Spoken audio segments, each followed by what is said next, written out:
আসসালামু আলাইকুম প্রিয় চাকরি প্রত্যাশী ভাই এবং বোনেরা, এই মুহূর্তে যে যেখান থেকে আমাকে দেখতে পাচ্ছেন সবাইকে আন্তরিক অভিনন্দন এবং শুভেচ্ছা জানিয়ে শুরু করছি আজকের ভিডিও। বরাবরের মতো রিকোয়েস্ট থাকবে, যে যেখান থেকে এই মুহূর্তে আমাকে দেখতে পাচ্ছেন প্লিজ এই ভিডিওতে একটা লাইক করে দিন এবং অবশ্যই চ্যানেলের প্রথমবার হয়ে থাকলে চ্যানেলটি সাবস্ক্রাইব করে পাশে থাকার জন্য বিনীত অনুরোধ জানাচ্ছি।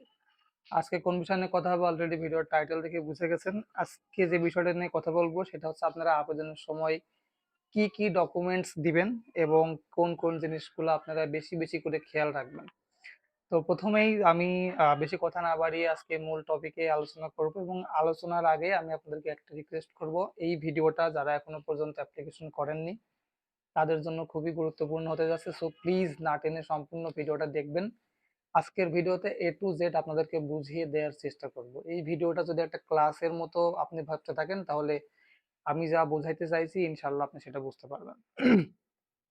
প্রথমেই আপনি যখন অ্যাপ্লিকেশন করবেন তখন আপনার খেয়াল রাখতে হবে অ্যাপ্লিকেশন করার জন্য বা অ্যাপ্লিকেশনের শর্ত অনুযায়ী আপনি সব ধরনের ডকুমেন্টস দিয়েছেন কিনা, এবং সেই সব ধরনের ডকুমেন্টস গুলো যে আপনি দিচ্ছেন ওটা কিন্তু অবশ্যই ফটোকপি করে সত্যায়িত করে দেবেন।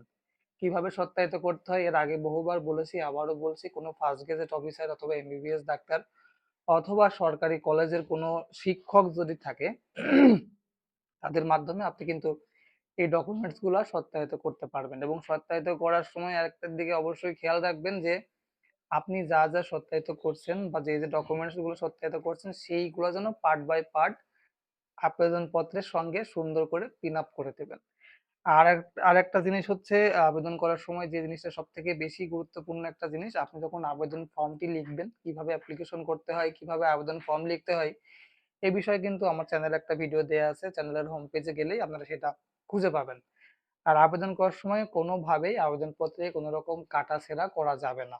স্থায়ী ঠিকানা হোক, বর্তমান ঠিকানা হোক, সেটা খুব সুন্দর করে স্পষ্টভাবে লিখবেন।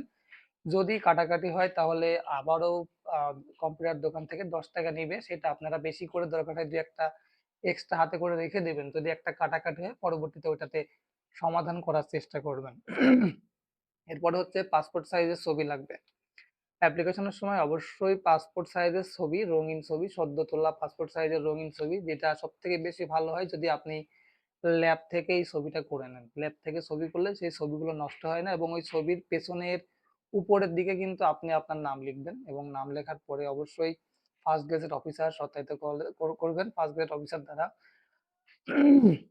এরপরে হচ্ছে প্রথমেই বললাম যে বর্তমান ঠিকানা এবং স্থায়ী ঠিকানা আপনারা এইটা খুব সুন্দরভাবে লিখবেন, কোনোভাবেই ভুল করা যাবে না। আপনি যেখানে আছেন সেখানে ঠিকানাও দিতে পারেন, এবং আপনার একটা জিনিস খেয়াল রাখবেন, যখন আপনি অ্যাপ্লিকেশন করবেন অ্যাপ্লিকেশন ফর্মে কিন্তু আপনার ভোটার আইডি কার্ডে যে ঠিকানাটা দেয়া আছে অর্থাৎ স্থায়ী যে ঠিকানাটা আছে সেই ঠিকানাটা দিবেন, এবং ফেরত খামে যেটা আপনারা ভিতরে দিবেন ওই ফেরত খামে কিন্তু আপনারা অবশ্যই স্থায়ী ঠিকানা দিতে পারেন। তাহলে কি হবে, আপনি যেখানে আছেন ফেরত খাম ওইখানে আসবে এবং আপনি ওইখান থেকে পরীক্ষার প্রবেশপত্র রিসিভ করতে পারবেন।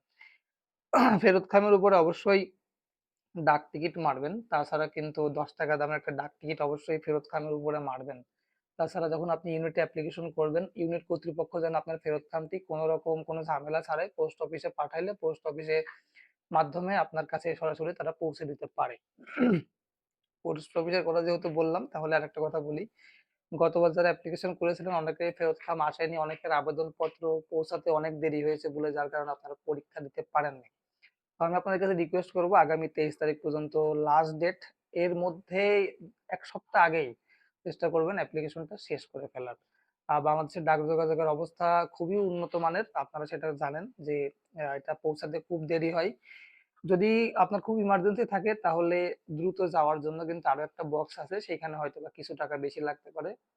যদি চাকরি করার ইচ্ছা থাকে বা সৎ ইচ্ছা থাকে তাহলে অবশ্যই সেই বক্সে সেটা আপনারা ফেলবেন। এবং এই যে এতগুলো কষ্ট করছেন অবশ্যই চাকরি পাওয়ার জন্য, সরকারি চাকরি সত্যি খুবই বর্তমান বাজারে অনেক টাফ ব্যাপার, সোনার হরিণের থেকেও কঠিন।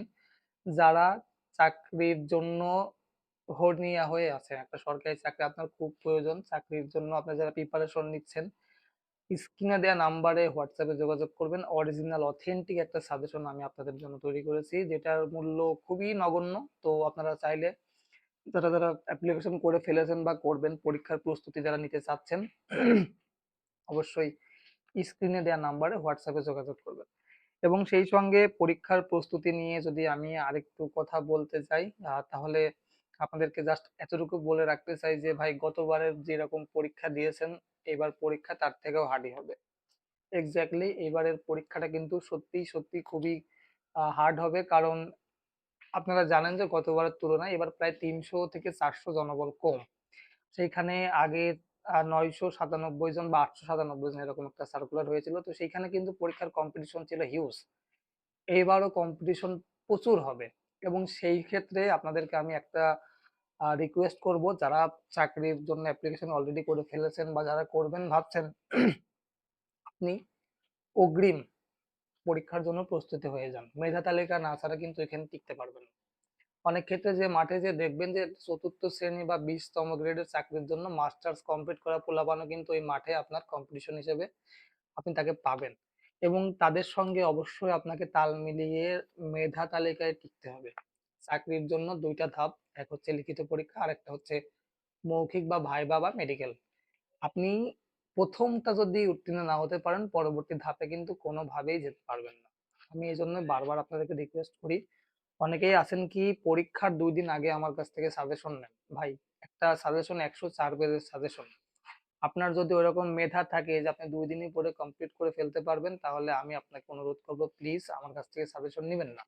আর যদি মনে করেন যে না আমাকে পড়তে হবে, আমি অতটাও মেধাবী না, আমার জিপিএ ৫ বা গোল্ডেন প্লাস নেই, সেই ক্ষেত্রে আপনি অলরেডি অ্যাপ্লিকেশন করে ফেলেছেন। এখন আপনি একটা নির্ভরযোগ্য সাজেশন খুঁজছেন, তাহলে সেক্ষেত্রে আমি আপনাকে হেল্প করতে পারি। স্ক্রিনে দেওয়া নাম্বারে অবশ্যই হোয়াটসঅ্যাপে যোগাযোগ করবেন। অরিজিনাল অথেন্টিক একটা সাজেশন। আমি যে সাজেশনটা আপনাদেরকে প্রোভাইড করব, আমি গ্যারান্টি দিয়ে বলতে পারি এই সাজেশনটা আপনারা কোথাও পাবেন না। কারণ আমি এর মধ্যে কর্মরত আছি। সো আমার যতটুকু ধ্যান জ্ঞান দিয়ে আমি চেষ্টা করেছি এটা বানানোর, এবং আপনারা যদি এটা নেন লিখিত পরীক্ষায় ভালো একটা পজিশনে যাইতে পারবেন।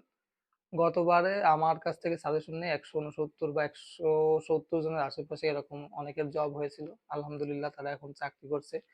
আর এবার যাদের চাকরি হবে তাদের সত্যিই খুব রাজকপাল। কারণ নতুন পে স্কেল আপনারা জানেন যে ১লা জুলাই থেকে কার্যকর হয়ে গিয়েছে অলরেডি।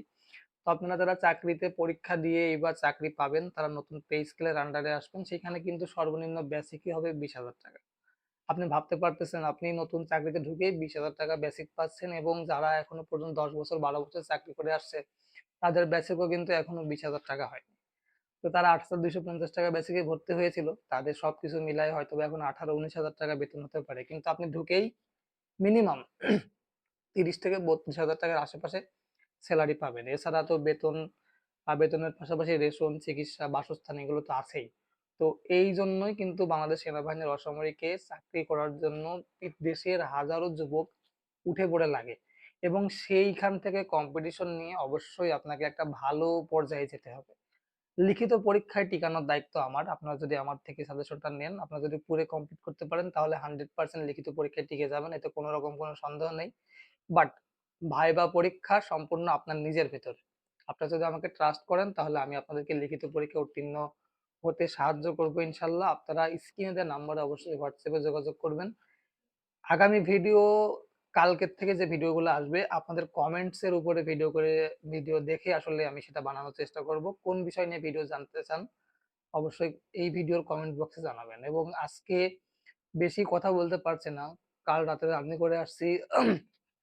ভয়েসের অবস্থা তো আগে থেকেই ১২টা বেজে গেছে। তো যাই হোক বেশি কথা বাড়াচ্ছি না। পরবর্তী ভিডিও দেখার আমন্ত্রণ জানিয়ে এখানেই শেষ করছি। সবাই ভালো থাকবেন, সুস্থ থাকবেন, এবং যাওয়ার আগে অবশ্যই রিকোয়েস্ট করব, আমি আবারও রিকোয়েস্ট করতেছি ভাই দয়া করে আপনারা পরীক্ষার জন্য অগ্রিম প্রস্তুতি নিয়ে নেন। লাস্টে কিন্তু আর টাইম পাবেন না। শেষে দেখবেন যে আমার কথা আপনাদের অবশ্যই মনে পড়বে। তো বেশি কথা আর বাড়াচ্ছি না। সবাই ভালো থাকবেন, সুস্থ থাকবেন। আল্লাহ হাফেজ।